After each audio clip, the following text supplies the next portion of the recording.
देखिए वो आज के दिन की पहली तस्वीर निर्मला सीतारमण की, जिनके हाथ में वो बही खाता, अब बही खाता जो है वो मॉडर्न हो गया है और ये लाल रंग की आप जो उनके हाथ में एक तरीके से वो किताब नुमा चीज लिपटी हुई लाल रंग के कपड़े में देख रहे हैं, वो टैबलेट है और इसी टैबलेट में देश का बजट है। और ये पूरी टीम वित्त मंत्री निर्मला सीतारमण की, वित्त विभाग की, जिसने पूरी मशक्कत के साथ इस बजट को तैयार किया है, उसमें वित्त राज्य मंत्री पंकज चौधरी भी आपको नजर आ रहे हैं, उसमें आपको तुहिन कांत पांडे भी नजर आ रहे हैं, आपको अशोक सेठ भी नजर आ रहे हैं और पीछे खड़े हुए आपको चीफ इकोनॉमिक एडवाइजर भी नजर आ रहे हैं। तो ये देश के आला अधिकारियों की वित्त मंत्रालय की वो टीम है, साथ में वित्त राज्य मंत्री, वित्त मंत्री आपको नजर आ रहे हैं, जिन्होंने कड़ी मशक्कत के बाद ये बजट देश का तैयार किया। और देखिए जो देश का आम बजट होता है वो कोई 1-2 महीने में तैयार नहीं हो जाता है, बल्कि उसके लिए एक लंबी प्रक्रिया का पालन किया।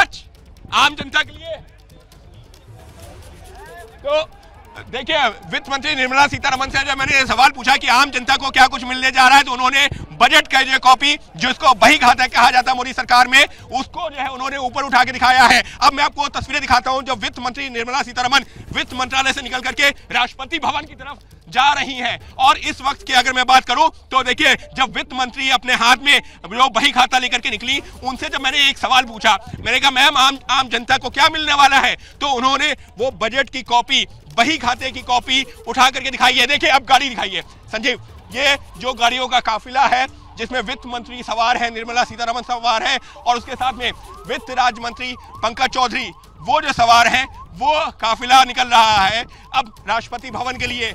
ये वो गाड़ी जिसमें वित्त मंत्री बैठी हुई हैं और यहां से ये सामने सीधे राष्ट्रपति भवन जहां के लिए काफिला निकल रहा है। यानी कि बजट की वो पहली प्रति जो तस्वीर है वो सामने आ चुकी है और अब इस जो बजट की प्रति को लेकर के राष्ट्रपति का अनुमोदन करवाने के लिए जो वित्त मंत्री हैं उनकी गाड़ी राष्ट्रपति भवन में दाखिल हो रही है। करीबन 15 से 20 मिनट तक राष्ट्रपति भवन में रहेंगे और पिछली बार हमने देखा था या इससे पहले के 1-2 जो है बजट जो पेश किए गए, राष्ट्रपति बाकायदा दही चीनी खिला करके मुंह मीठा करवाती हैं और उसके बाद में वित्त मंत्री निर्मला सीतारमण निकलती हैं संसद भवन परिसर के लिए, जहां पर कैबिनेट की बैठक होगी। करीबन 10:15 बजे के आसपास बजट को अप्रूव किया जाएगा और उसके बाद में 11 बजे से बजट पेश किया जाएगा। लेकिन मैं फिर दोहराना चाहूंगा, जब वित्त मंत्री यहां से निकली हैं, मैंने उनसे सीधा यही सवाल पूछा कि आम जनता को क्या मिलने जा रहा है, तो उन्होंने इशारे में बजट की कॉपी ऊपर की और दिखाया कि ये है और इसमें इशारा शायद संभवतः यही कि इसी में है सब कुछ। तो इंतजार सुबह 11 बजे का। जी बिल्कुल रहिए अंकित गुप्ता मेरे साथ, मैं लौटूंगी आपके पास। मैं राहुल आपके पास आऊं उससे पहले मुझे लगता है जरा जल्दी से मेघा का मैं रुख करना चाहती हूँ। मेघा, जो तस्वीर आई है और जो बॉडी लैंग्वेज यहाँ पर वित्त मंत्री की नजर आ रही है और जो साड़ी है, मतलब बाकायदा खूब रौनक वाली साड़ी उन्होंने पहनी हुई है, खूब फूल खिले हुए साड़ी के बॉर्डर पर नजर आ रहे हैं मुझे। रुमाना, साड़ी का विश्लेषण तो नहीं कर पाऊंगी मैं मगर मैं आपको ये जरूर बताना चाहती हूँ कि कल प्रधानमंत्री ने कोई इंडिकेशन नहीं दी। कल जब सत्र शुरू हो रहा था, बजट सत्र, उसके पहले प्रधानमंत्री ने, अगर कोई भी जरा भी समझता है पॉलिटिक्स, उन्होंने कल बता दिया है कि आज का बजट क्या होने वाला है। और जब उन्होंने कल मध्यम वर्ग की बात करी, उन्होंने गरीबों की बात करी, क्यों ये बात हुई है, आप प्रधानमंत्री क्या कह रहे थे, हम सब ने सुना, प्रधानमंत्री क्यों कह रहे थे, इसकी ऑफकोर्स विश्लेषण हो रही है कल से। और एक जो बहुत ही सॉलिड अंडरस्टैंडिंग है कि क्यों आज का बजट किस पर फोकस करेगा, अगर गरीबों पर फोकस करेगा, अगर हमारे फार्मर्स पे फोकस करेगा और हमारे मध्यम वर्ग पे फोकस करेगा, तो क्यों करेगा। पहली बात देखिए, वैसे तो कहना बहुत सही नहीं होगा, लेकिन आज 1 तारीख है और 5 तारीख को दिल्ली वोट डालेगा। देखिए, और ये सारे सब पॉलिटिकल पार्टीज होते हैं रोमाना, इलेक्शन जीतना पहला काम होता है। हाँ, देश का बजट जरूर आज पेश हो रहा है और ये देश का बजट है, दिल्ली का बजट नहीं है। तब भी जब आप मध्यम वर्ग की बात करते हो तो एक छोटा सा मैं आपको स्टैटिस्टिक्स समझाती हूँ, मध्यम वर्ग क्यों हमारे लिए इतना ज्यादा इंपॉर्टेंट या सरकार बिल्कुल वो हम सब जानते हैं। मैं जरा सा आपको रोकूंगी और देखिए बजट की प्रतियां जो हैं वो पहुंच चुकी हैं संसद भवन परिसर में। इसी तरीके से बाकायदा ये मिनी ट्रक्स होते हैं, इनमें भरकर बजट की प्रतियां जो हैं वो पहुंचती हैं और देखिए कैसे काले कपड़े में लिपटी हुई सील के द्वारा बंद होती हैं ये तमाम प्रतियां और उसके बाद यहां संसद भवन परिसर पहुंचकर ही जब वित्त मंत्री सदन में बजट पेश करेंगे उसके बाद ही ये प्रतियां जो हैं वो तमाम सांसदों को, माननीयों को बांटी जाती हैं। तो फिलहाल ये तस्वीरें आपके सामने हैं, जो बजट की प्रतियां हैं वो संसद भवन परिसर पहुंच गई हैं। बेहद महत्वपूर्ण होती है ये पूरी की पूरी प्रक्रिया और बेहद गोपनीय तरीके से इस पूरी की पूरी प्रक्रिया को अंजाम दिया जाता है। फिलहाल जल्दी से जिस बात के जिक्र मेघा भी कर रही थी, राहुल आप अपनी बात पूरी कर लीजिए। महत्वपूर्ण ये हो जाता है कि किस तरीके से वो गरीब, वो मिडिल क्लास जिसको लेकर खासतौर से प्रधानमंत्री की तरफ से तो संकेत दिए गए, उन पर फोकस रहने वाला है और इसका जरिया क्या वो कैपिटल एक्सपेंडिचर ही बनेगा? रुवाना, बहुत ज़रूरी बात करी आपने, क्योंकि हमारी आय में से कितना कट रहा है वो ज़रूरी है, बट हमारी आय कितनी बढ़ रही है वो और भी ज़रूरी है। तो इसके लिए जैसे आपने कहा इकोनॉमिक सर्वे में डीरेगुलेशन की बहुत बात हुई है। डीरेगुलेशन बहुत ही ज़रूरी है, इसी से हमारे बिजनेसेस, हमारे इन्वेस्टर्स इन्वेस्ट करेंगे और इसी से हमारी ग्रोथ होगी। और जो कैपिटल एक्सपेंडिचर है वो मेंटेन रहेगा मेरे हिसाब से, क्योंकि इस सरकार ने काफ़ी ज़रूरी इस पे महत्व रखा है इस पिछले जोर में। मेरे ख्याल से जीडीपी का 5.1% के आसपास है ना? जी 5.1 अभी है। हाँ। इकोनॉमिक सर्वे ने कहा है कि 6-6.5% तक जाएगा अभी और उन्होंने ये सजेस्ट किया है, बट इसके लिए हमें डीरेगुलेशन पे बहुत ध्यान रखना पड़ेगा। आयात निर्यात को आसान करना बहुत जरूरी है। मैं उस पर आऊंगी, लेकिन यामिनी जी, क्या डीरेगुलेशन यही वो मर्ज है जो सरकार ने पकड़ लिया है क्या? क्योंकि इस बार इकोनॉमिक सर्वे में मतलब वो 500 पन्नों की करीब रिपोर्ट और उसमें डीरेगुलेशन शब्द का इस्तेमाल जो है वो 300 से ज्यादा बार हो गया।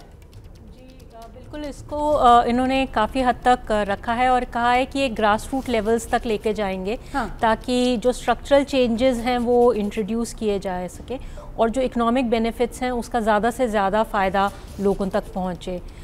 ये भी देखा गया है कि जो पिछले बजट्स रहे हैं उसमें एग्रीकल्चर के ऊपर बहुत फोकस रहा है, PLI स्कीम्स के ऊपर बहुत फोकस रहा है। ये एक पिचिंग बजट भी रहेगा, जैसे कहा गया है। एक तो दिल्ली में इलेक्शंस हैं उसके लिए, एक लेबर रिफॉर्म्स के लिए, एक DTC कोड लाने के लिए और ओवरऑल जो कैपिटलिस्ट स्ट्रक्चर रहा है गवर्नमेंट का पिछले बजट से अगर हम देखें प्रायोरिटीज़ को लेकर के और अभी भी, तो वो उसको जारी रखेगा। अच्छा, बार बार हम यहाँ दिल्ली चुनाव का जिक्र कर रहे हैं और उससे इस बजट को जोड़ रहे हैं। मुझे लगता है कि कहीं ये आचार संहिता का उल्लंघन ना हो जाए, क्योंकि चुनाव आयोग की तरफ से पहले ही जब दिल्ली चुनाव के लिए तारीखों का ऐलान किया गया था तभी साफ कर दिया गया था कि आने वाले समय में क्योंकि बजट भी आएगा दिल्ली चुनाव से पहले, तो दिल्ली को लेकर कोई स्पेसिफिक आप ऐलान ना करें। ये चुनाव आयोग की तरफ से पहले ही सरकार को निर्देश दिया गया था। ये बताना यहाँ पर जरूरी था, इसलिए मैंने बताया आपको। मैं जरा अब कुणाल के पास आ जाती हूँ। कुणाल, जो बेरोजगारी है वो एक बड़े मुद्दे के तौर पर सामने आ रही है और उससे निपटने के लिए आपको क्या लगता है इस बजट में फोकस कहां?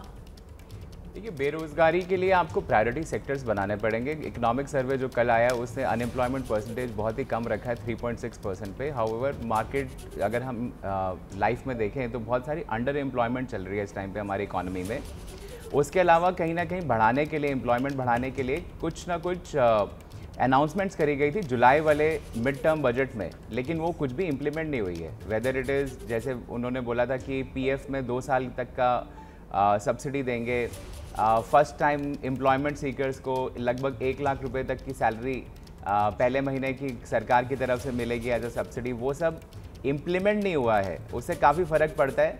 जब एम्प्लॉयर PF कोविड के दौरान गवर्नमेंट दे रही थी और शुरू करा था, बड़ी अच्छी पॉलिसी थी, उससे काफ़ी MSMEs को बेनिफिट मिला था। ठीक है, जो हमें बढ़ाने की ज़रूरत है, एम्प्लॉयमेंट बढ़ाने की ज़रूरत है। जैसे टेक्सटाइल एक एरिया हो गया। बांग्लादेश के पॉलिटिकल सिनेरियो को देखते हुए अगर इंडिया ने आज कदम नहीं उठाए तो टेक्सटाइल सेक्टर जो ऑलरेडी स्ट्रगल कर रहा है पिछले 10-12 साल से, वो और स्ट्रगल करता रहेगा। बहुत ही गोल्डन अपॉर्चुनिटी है टेक्सटाइल रिफॉर्म्स के लिए, प्लस क्लस्टर MSMEs बनाने के लिए, जो हम रीजनल लेवल पे रूरल MSME के ऊपर फोकस करते हुए अगर ये बजट चलेगा तो उससे क्या है, रूरल इकोनॉमी सुदृढ़ होगी, उससे कहीं ना कहीं MSME सेक्टर में कहीं ना कहीं बढ़ावा मिलेगा। ठीक है, क्रेडिट स्कीम्स बढ़ाने की जरूरत है। अगेन फाइनेंस की अवेलेबिलिटी MSMEs को बड़ी मुश्किल से दी जाती है। एक CGT MSME हालांकि सरकार जो है वो बजट दर बजट उनके लिए क्रेडिट लिमिट जो है वो बढ़ाती हुई नजर आई है। मैं इस पर आऊंगी, हम आगे विस्तार से चर्चा करेंगे।